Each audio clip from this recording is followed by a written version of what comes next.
Well, I'm not like a celebrity or anything, but like once a year, like, an Uber driver will go, "Oh my gosh, are you that writer guy on Quora?" I was fed up with my job. I'd been through hell for like a year and a half. And I went in and I quit my job.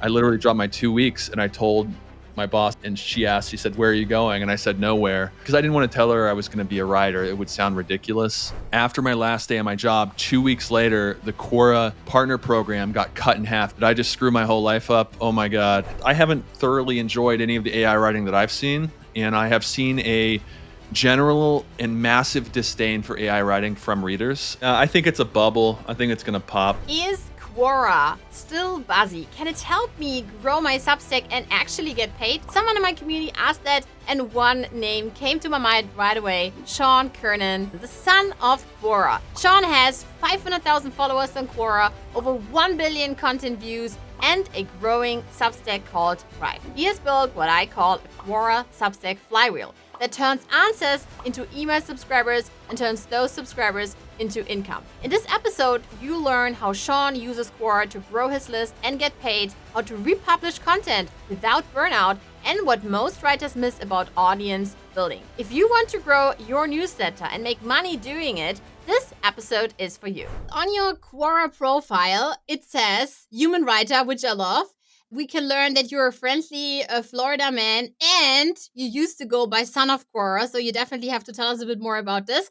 I always am referring to you as son of Quora, And then you invite people to support you with Quora Plus. But then in addition, you also show more or share more about your Substack newsletter and ask people for support with your Substack newsletter.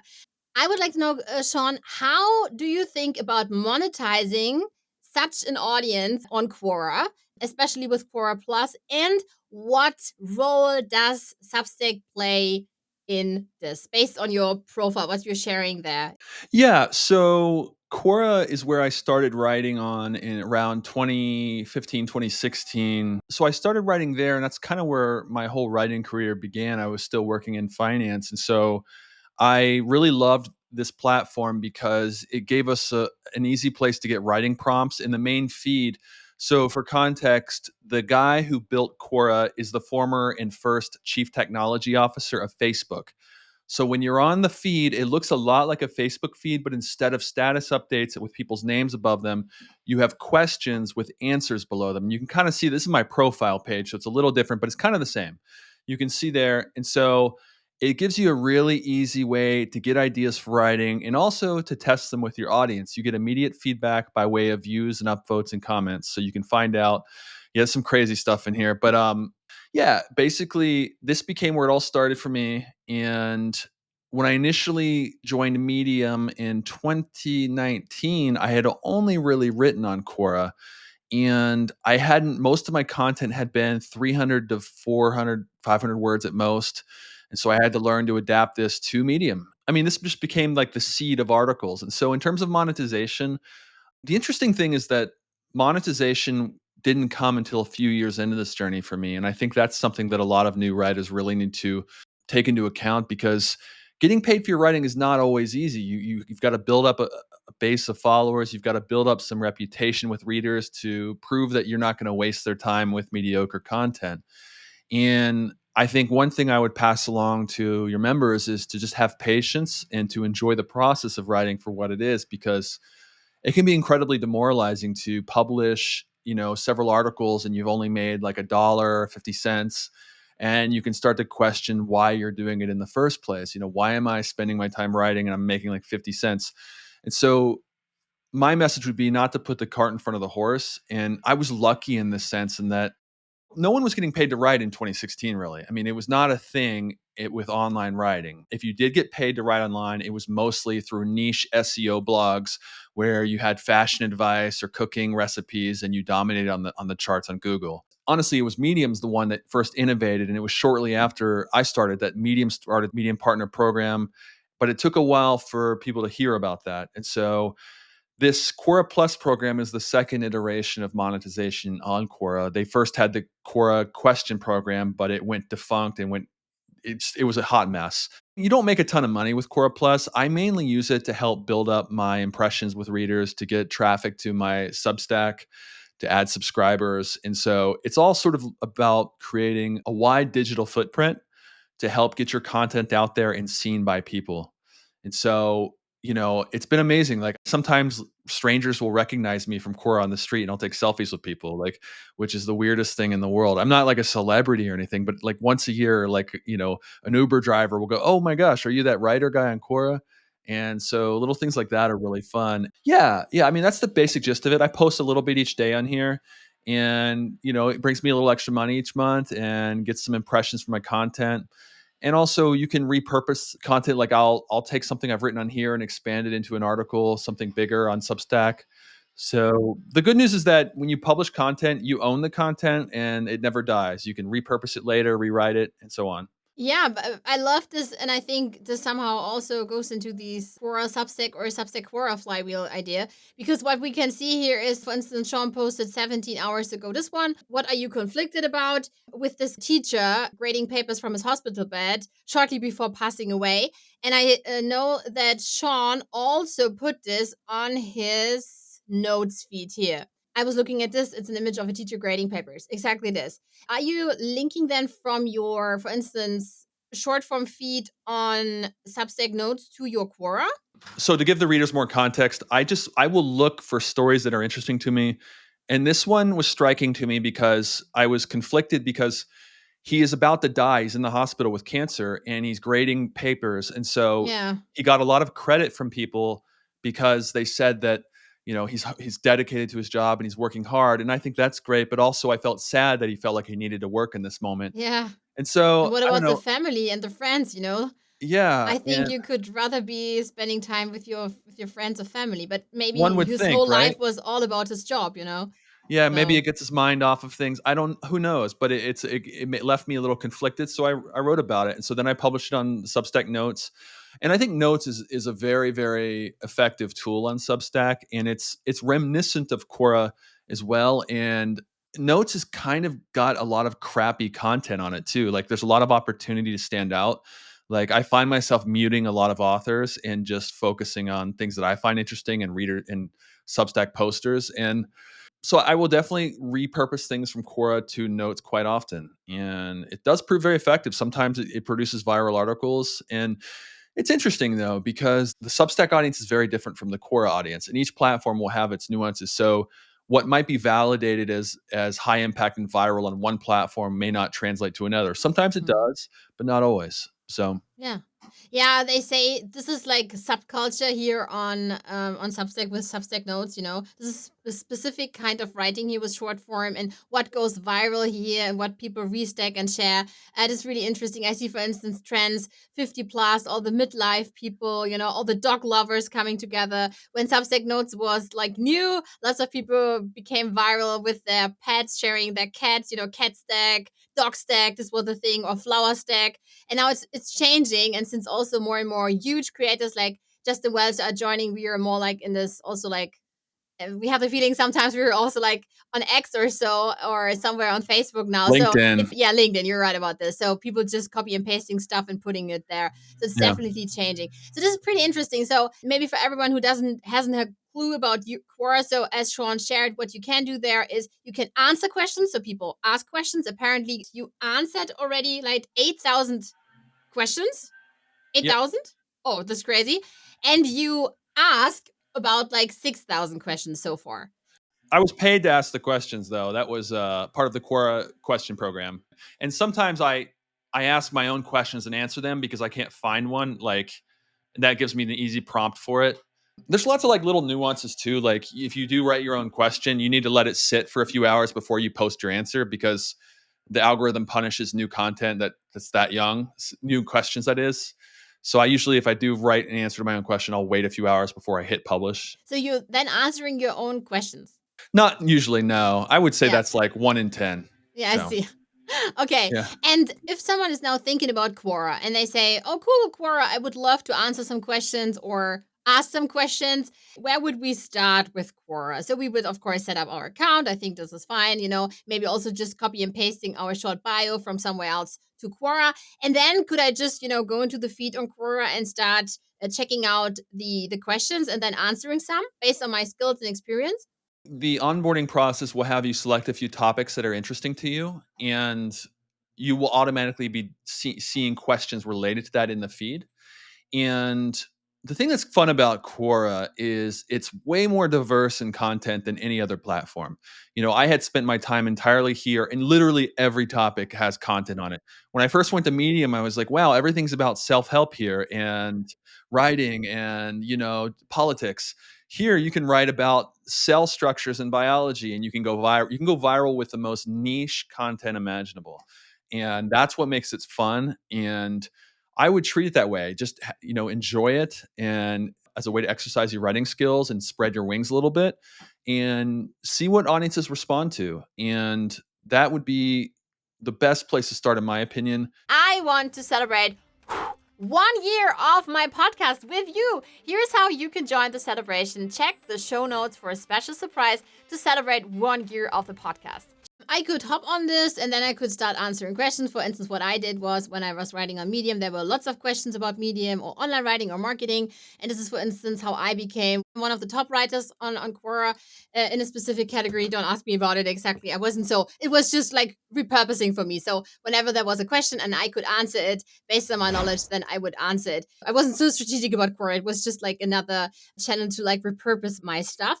You could, for instance, answer here questions. So if you are already having, for instance, you're a horse breeder, for instance, you have already this expertise of 25 years of horse breeding or fishing or whatever, then you could go here, find your tribe and see, oh, apparently someone is asking about a specific horse in Australia and so on. And then you could answer these questions here, or at the same time, you could also ask questions. And Sean, you were earning money with Quora Plus. I can remember the time, was it also 2022 or so, when they introduced this? I don't know when it was. About then, yeah. Yeah, it was about then. I can remember this. And I also remember like a story from you on Medium where you said that the payout wasn't wasn't so huge with Quora Plus. Am I right? Although you were already like the son of Quora, meaning you were like writing like every day on Quora? Yeah, it's not like huge money like the old Medium days. It's just basically pays a few bills for me at the house. And but that's still nice, isn't it? Yeah. Oh yeah, absolutely. If it knocks a few bills out for me, I'm happy with it. And it helps me maintain an audience with my readers. It gets me some Substack subscribers as well. And you never know what might come through. I've had other opportunities and freelance things come through because of it as well. You have lots of bylines, I think, in top tier magazines and so on. Of course, this was also during the heydays of Medium, but still, this is amazing. And why did you call yourself son of Quora? Or was there anyone else who called you? It was just kind of a fun, whimsical thing, and it was like I'd read books like Son of Satan and all these different books, and so I just kind of it was like a marketing thing, and I was having fun with it. But people started to take it too seriously, and it started to feel a little douchey for me. So I stopped using it, but it was fun while it lasted. So you're not using it anymore, but you're still putting it here in your bio. Yeah, but I used to have it under my name where the Substack link is, so I just switched to that, and I retired it. It was fun though.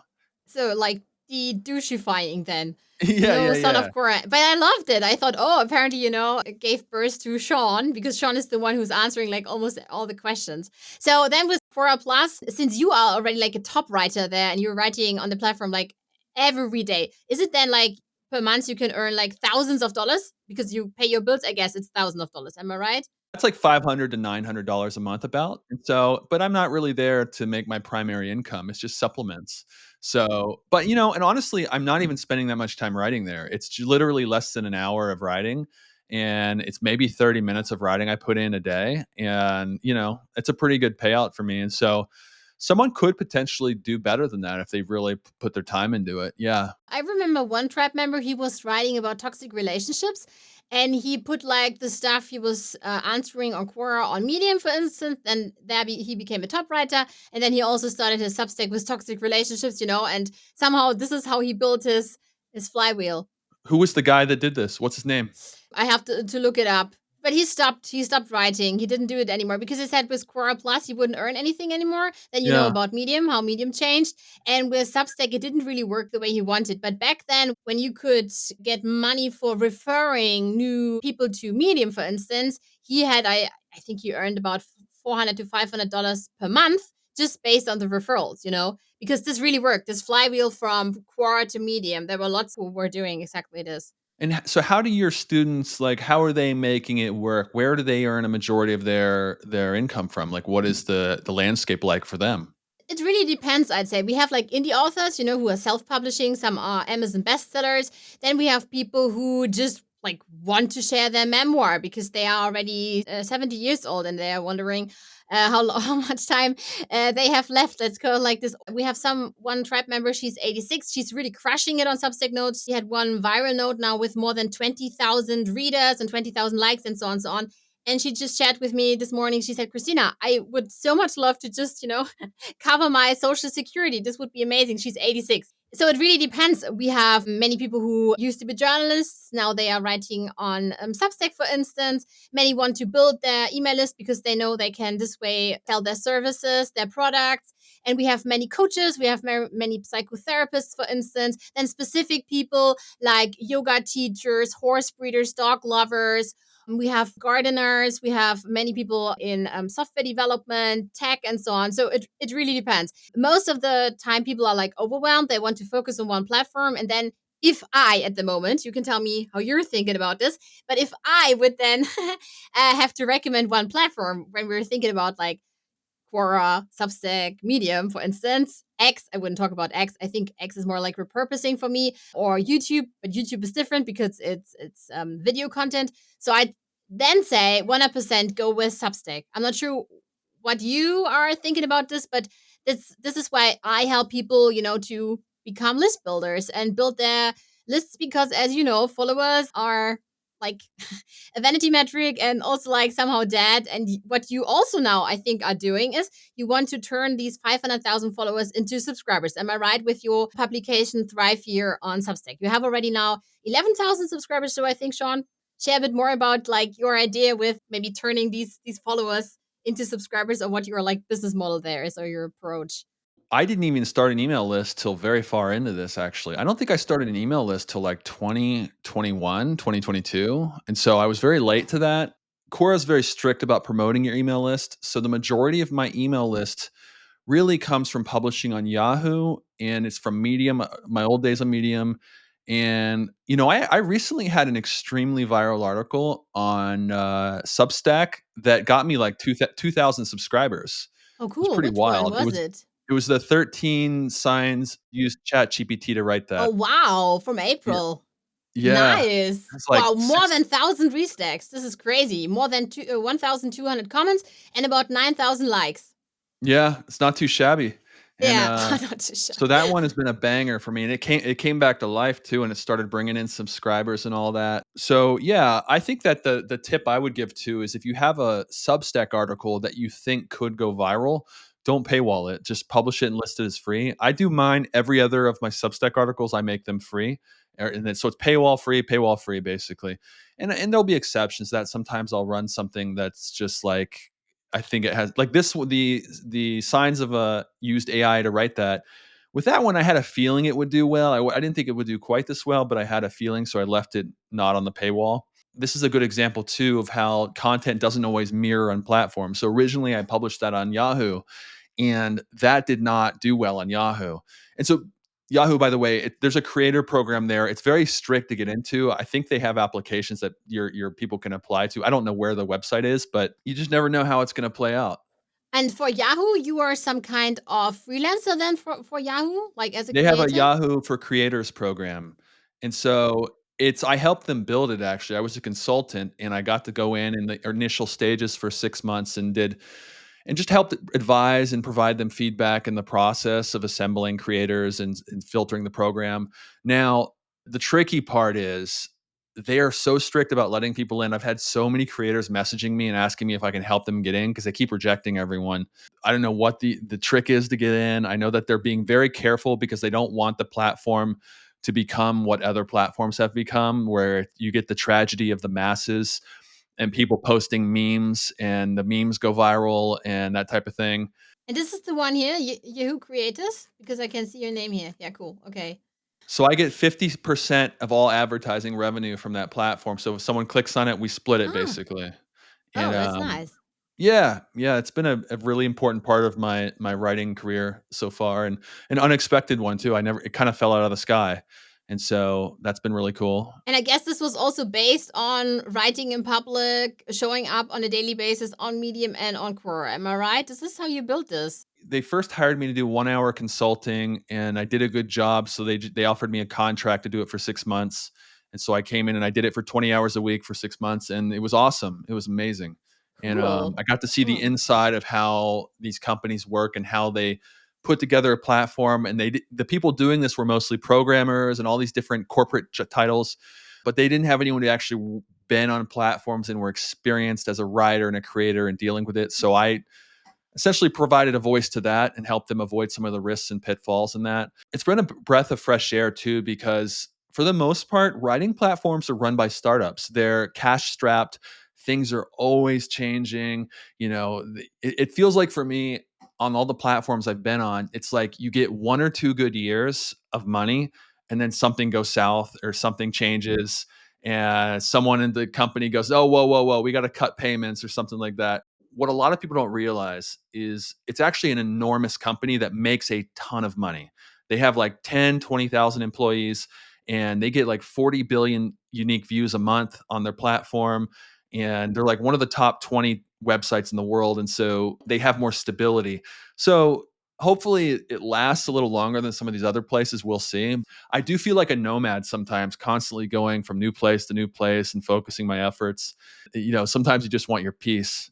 And I guess that goes back to why it's important to have an email list. Share this episode with a friend who's been thinking about starting a podcast and help me celebrate 1 year of this journey. Thank you so much. I wasn't expecting talking with you about Yahoo. Somehow when I also Googled you, I didn't found Yahoo. This was, of course, Quora and Substack showing up. Are you also active on LinkedIn then, Sean? No, I kind of hate LinkedIn as a content platform. So to get to your question, I think you're getting at, my business basically it's Yahoo. I do dabble on Medium. Like I occasionally have some viral stuff there, but Mm-hmm. it's never like the old days. I used to ghostwrite books for people and the money was fantastic. I mean, it's crazy money, especially if you don't list your name, but it's all consuming, like it takes over your life. So I had to stop doing that. And I still do some ghostwriting for articles and stuff. I'm on a retainer with a client that pays me well. So it's Yahoo, Substack, Quora, and then some ghostwriting. Basically, it's like the main things I do. Those 4 things, and so it's a healthy little mix. Yeah, wow. So you somehow build your own business then, because you could leave your 9 to 5 hamster wheel and are now a full-time writer in your 40s, early 40s. Yeah, I'm 42. So yeah, that's an interesting story too. Like I've been a full-time writer for 6 years now, and I've made, I mean, honestly, way better money than I ever made in corporate, but it changes though. Like it's not every year is the same. Sometimes you're down and it takes a lot of fortitude because you're not on a fixed income, you don't have PTO, you don't have health insurance, those basic things. So I had a job as a financial analyst and I just had a bad job that I wasn't enjoying. And I had started to make money through the Quora, in the partner program there, and I was making a couple grand a month. And I know it's a little vulgar to talk about money, but that's what we're here for. We're here to talk about being an online writer. So I know that your readers will find it useful. So I had the job and I was making a little money on the side.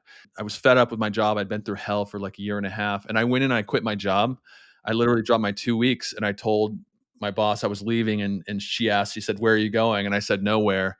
And because I didn't want to tell her I was going to be a writer, it would sound ridiculous.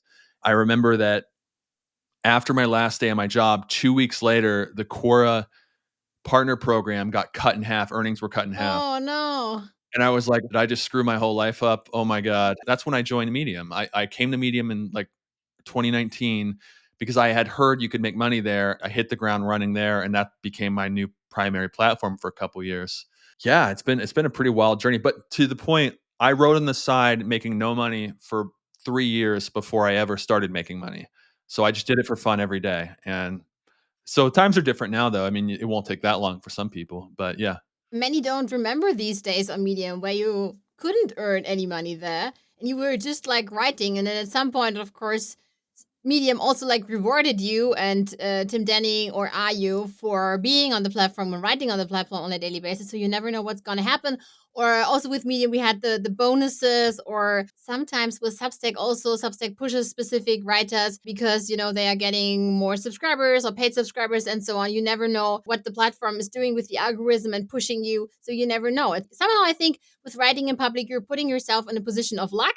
And then you have the opportunity to become successful and to build the business you want. You have to think about not just what to post, what to write, and actually write. It's more about also like promoting yourself, putting yourself out there, doing like this salesy, icky thing of talking about what you're doing and so on. I think you're doing this really perfectly with Quora, and we can talk a bit more about your Substack, because when we were going on your Substack and we heard about this ChatGPT thing, somehow this is also maybe what I think often is you can go on Medium, you can see what's going like viral there or what many people are writing about.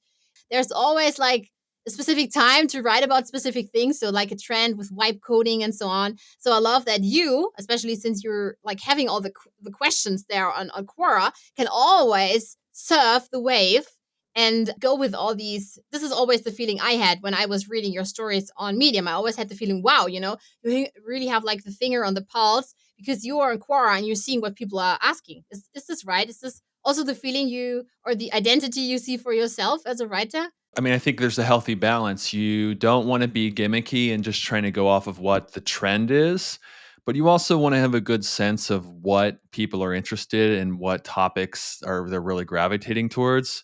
And I've definitely tried to hone in on that and get a pulse on what the audience is looking for. And you're not always accurate. Like sometimes your instincts are wrong. And I've posted things that I've hit publish on things where I was sure it would go viral and it didn't. And that's okay. You have to keep trying and throwing things at the wall to see what sticks and refine your process along the way. I think that the marketing side of it's important. You have to sell yourself, but you don't have to be as hardcore salesy and entrepreneurial as some people are. I think you have to market yourself some, but there's also a place for the people. Like, I don't market myself super hardcore. I just really focus on writing content people like. I'm a purist at heart. I think that if you're someone who's consistently publishing really good content, you're going to find your audience eventually. You're not going to sit there in obscurity forever. And if your content is falling flat at the same time, and everything you're publishing is not doing anything, I think you also need to have the humility and the self awareness to ask yourself what's wrong. Like, what can I do to improve this content? Because no amount of marketing and brilliant self promotion is going to lift bad content up to get seen. There are people out there who are average writers, but they're fantastic at promoting themselves and selling themselves to people that they end up making a ton of money and getting a huge following. That does happen too, but you got to get your content up to a certain level. And I think that can take some iteration, some practice, and self reflection. Maybe it's worth hiring an editor and having someone review your content. But at the end of the day, if you were an online writer, we are writers. We have to write good stuff or it's not going to work. I had an interview with someone who analyzed 75,000 Substack newsletters, and you could say that about 30% of them are inactive. 50% are not really writing on a weekly, monthly basis anymore. So this makes just like, let's say 50% of the authors on Substack really, you know what I mean, like active writers or actively being in the game of writing on Substack. So I think that's why I always say, hey, whatever you have, it's just about sharing who you are. Hi, I'm Sean. This is what I do. This is Christina. This is what I do. I could add to that as well. I think that and that's kind of how you really start to establish yourself. You've got to be willing to put some skin in the game and share. Yeah. People don't want to hear you talking about the weather. They want to hear about your life. I think if the people are creating a Substack account to share, I would also encourage them to include pictures of themselves, like have a profile picture and show that you're a human being. Be brave and put your face on your profile. One other thing I do with my articles is I add voiceovers. I do a voiceover on every article. It helps humanize the content and reminds people that I'm not using ChatGPT to write this, because I think you'll get found out eventually if you're just punching in prompts to ChatGPT and slapping them onto the platform.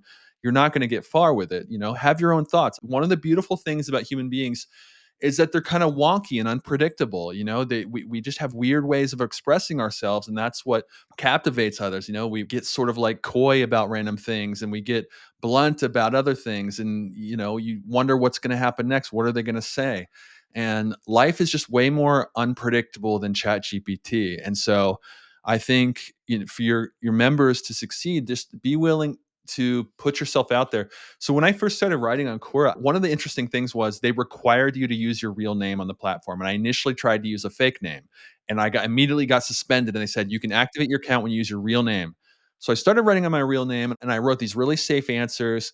And then I started getting a little more comfortable. I started sharing more. And suddenly I'm writing about these fights with my ex-girlfriends and all this crazy drama from my personal life. And the more I did that, the more like readers started tuning in. And there's a way to do this without causing extreme drama in your life too. I have gotten phone calls and stuff from people who are saying, why did you publish that article? You shouldn't have said that about me in there. I've been through that. And that's not funny either, but there's really easy ways you can move context details around and change names and make it safe so that people are still anonymous. But point being, we're in an era where there's way too much AI generated fluff content. It's an opportunity for people to be more human, to share who they are, tell the stories. And one thing I would tell people, if you're trying to think of an article to write about, one easy way to think of ideas is to think of the memories that always come back when you're sitting around the house, the random memories, even if they seem sort of mundane, like the random thing your uncle said at dinner 20 years ago. Even if it seems boring when you first think about it, your brain is remembering it for a reason. There's something there that you haven't fully fleshed out. And so, what I would tell people is start writing down a list of all those little things you think of, and those could be the seeds of potential articles. Knowledge has been passed for generations and for thousands of years through storytelling. Even before we had written language, people told stories to teach others lessons and help them learn and grow and be more mature. And so that's why it's such an effective way of engaging with readers. And the other thing I would remind people is, if my goal was to write a viral article right now, and something that gets very high engagement, and that was my mission, I would try to tell a story that's 1,100 to 1,400 words long. If you're going to tell a story, don't do a preamble or pre-qualify your story. Don't start your article by saying, I'm going to tell you a story about this. It's going to be really interesting. Go right into the story. Start with something that immediately establishes what's going to happen. One trick is humans respond to vivid, detailed movement. That is a natural engagement mechanism. So you describe someone walking into a room, you say, Lisa walked into the room and she was the most beautiful woman I'd ever seen. You start where there's a movement, and the more detailed you can make it, the better of an introduction it is. So make a very strong introduction to your article that immediately captivates the attention. And also, don't forget, the title of your article is part of the introduction. That is what flows into the intro, so that can be your hook too. If your title says "The Day My Friend Mark Died," your readers already know someone's going to die, so you don't have to like hint at it anymore. You can start right into your article, and you've got your hook set up. So yeah, being human, tell strong stories that are true and authentic, and that were meaningful to you would be my best advice. And if you say you're like a human writer, does it also mean that you're not asking ChatGPT or Grok or whatever for advice at all? Sometimes I'll do the typo. I'll paste it. I'll say, "Is there any typos in this?" I absolutely hate the writing that ChatGPT produces. I don't like it at all. I think it's overhyped. So, and the signature sign, that I can tell someone has used it, just as a fun little trick, is if there's constant parallelism. So, if the article has things like "Happiness isn't just about this; it's about that." Yeah, it's not about connection, it's about collab. This is what ChatGPT does. He's more like a copywriter, I'd say. Yeah, You know what I mean? perhaps it is. The problem is that there's so much repetition. It's the same things over and over again, that the literary devices that it uses. And so, like, if you read something by me today, I mean, honestly, there's so much variation in the human writer. Yeah, each writer has a patented sort of style, but you'll still see so much variation. And the problem is, the type of people that pay for a Substack are typically more sophisticated readers. They're going to catch on to that, and they're not going to, either they're going to realize they're using ChatGPT, or they're going to get bored because it's kind of repeat itself and sound just, I don't know, it has no soul, so to speak. Within 1 year, Denko said that AI would take over. What do you think about this? Do you think this is true? Gary Vaynerchuk, he also said it's just like a year to go until AI is like everywhere. Yeah, I think it's a bubble. I think it's gonna pop. AI is already everywhere. I mean, it's not like a matter of time before that happens. You see it everywhere as is. It's possible. I haven't thoroughly enjoyed any of the AI writing that I've seen, and I have seen a general and massive disdain for AI writing from readers. I've polled them and they absolutely hate it when a writer presents them AI generated writing, especially if they haven't been informed it's AI writing. And so that introduces the obvious thing, what if they just can't tell if it's AI writing? Well, thus far, most people can kind of tell. And so I don't know. Who knows? There's a lot of people that make a lot of money predicting the success of AI writing. And so their whole business model is like, I'll teach you how to use AI writing. Da, da, da, da. So, of course, they're going to say AI is the future. I don't have a dog in this fight either way. I'm fine with it. We'll see what happens. So If we're now talking about again about this flywheel, which for me means that you gain momentum the more you let it spin, this flywheel. So let's say at first absolutely. it takes effort to push, but over time every push adds speed and power. So I think you started with Quora, then you went on Medium, you joined the Yahoo Creator Program, and now you're also on Substack. So I think now what we learned is that you can definitely create a flywheel on your own by not just adding more, but taking what you have already. We had this amazing example here from one of the answers here with this teacher grading papers from his hospital bed, for instance, which you then repurpose, for instance, on notes. And maybe if you then would see, oh, apparently many people are interested in this, you could also turn it, for instance, into a long form newsletter or so. Maybe you can like summarize it one more time how you're seeing like this flywheel and how you're gaining momentum with it without like burning out. Let's go like this. I think that a momentum is a very good choice of word because online writing is highly momentum based. If you wrote the best essay that's ever been written and you published it and you had a new account with 0 subscribers, it would probably not go viral because no one, the algorithm doesn't know who you are. Two, the readers don't know who you are. And three, it's just going to punish the distribution on the article. You have to get engagement.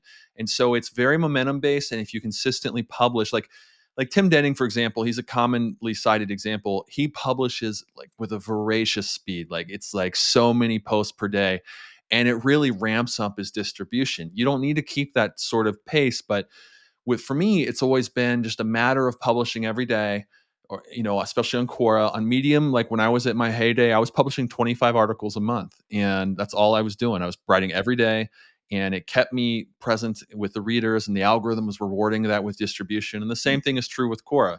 So I would just tell your members that they need to maintain a brisk publishing schedule, like get some content going. The thing I don't like is when I deal with people who say they want to write, and every time you meet with them each week or you meet with a class, they go, "Well, I was going to write this week, but then I got distracted with this or this." And I'm sympathetic to people having busy schedules, but when I had a full-time job that I sometimes worked 50 hours a week, I still found time to write. You can find the time to write and publish if you're really serious about it. And if you're not going to be consistent with it, be it publishing on Quora, Substack Notes, whatever it is, it's not going to go far. So find a way to enjoy what you're doing, whether it's on Quora, whether it's on Substack or Medium, and keep publishing. Because if you can find a way to make it fun, you'll keep doing it. But if you're just doing it because you want some type of result in the short term, you're going to be disappointed. And one thing that's helped me with this is publishing on Quora, for example. I've just always stayed open minded to seeing what comes of it. Like I've let the journey, like I have goals, of course, but you never know what might come of publishing this piece or this piece. I never expected that Huffington Post would reach out to me for an article, or Inc. or CNBC. Like these things happen organically. And so my big message would be to just publish and keep writing and improving your product as best you can. It's a very simple thing, but I just want people to remember like that's really what this is all about. We're here to be writers, and we're here to put good content in front of readers on a consistent basis. How do you see, because you're also now a Substack bestseller with a white badge, which means you have hundreds of paid subscribers. How are you feeling about this? How does this make you feel earning this recurring revenue compared to just like having followers and getting paid some bucks? How do you see your business or writing in the next 1 to, let's say, 3 years with Substack and Quora and Yahoo? This triangle you've built. My plan is to continue doing private projects with clients. I'd like to grow my Substack. I'm consistently publishing. I'm just doing what I've always done and trying to focus it more on storytelling and helping people live better and doing voiceovers. I'd like to keep writing on Yahoo. We'll see where it goes. These platforms are kind of all over the place, though. You never know what's going to happen.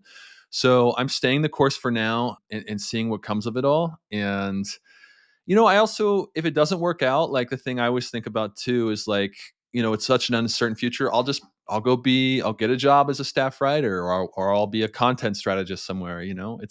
I just try to keep both paths open. I'll keep going and working on the writing. If it doesn't work out, it's okay. I'll go work somewhere. It's fine. I just try to make sure that the readers are happy and they're enjoying what I'm publishing, and I'm reviewing my content to make sure it's engaging and good. That's where I'm going with it. My goal in life is I'd like to just remain a writer. That's my goal. I love writing and doing this. My goal is not to get rich. Money is great, and I like doing things and going on dates with my significant other. We'll see what happens. So yeah, fingers crossed for everything, Sean, that you've planned. Maybe you're also going to publish like a book, which I can then buy and then show Yeah. you into the camera so that I can say, so many years. What did we say? 2016 you started, right? For 8 years now. 2016. Yeah. 9 And years. yep, 9 Yeah. years. I could always use more subscribers. Check out my Substack. And we'll see what happens. Thrive. And Sean, if someone is listening now or watching this on YouTube, for instance, I'm going on your Thrive Substack newsletter. How do you then prompt me to become a paid subscriber, as we were talking about marketing and selling your stuff? Because many say, oh, Christina, I don't want to go paid. I want to offer everything for free. But of course, I would love to earn some bucks. So maybe you can share a bit more about this. Every other article is free. And then even on the paywall articles, you can usually read about half of them, maybe even a little more before the paywall kicks in. So a lot of it's free. I just, I don't like putting everything behind a paywall. So even if you don't want to pay, you can still subscribe and get a lot of the content for free. There's also a prompt to subscribe on the paywalled ones. And I'd love to have any more readers. And I try to make myself accessible too. I mean, people can always leave comments and message me if they have questions. And So, Sean, thank you so much for your time. And it was really delightful, this wonderful interview with you today. Yeah, thanks for having me. And I wish all your members the best of luck. I hope all of you are able to publish things you're very proud of. And I hope all of you are able to enjoy the process and be proud of what you put out there, regardless of how many people like it or share it and all that stuff. Have fun with it. I want to celebrate 1 year of my podcast with you. Here's how you can join the celebration. Check the show notes for a special surprise to celebrate 1 year of the podcast.